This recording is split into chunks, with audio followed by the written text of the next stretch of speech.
Okay. Kailangan sungkitin dahil umakyat na sa mataas na puno. Ayun, lalaglag.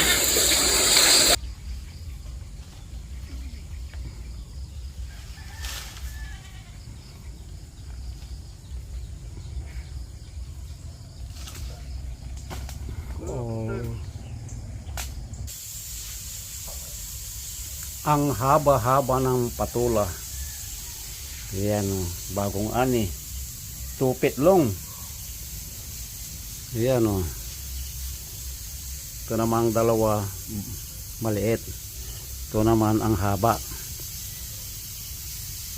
May lulutuin na naman. Either miswa na may hipon. Okay.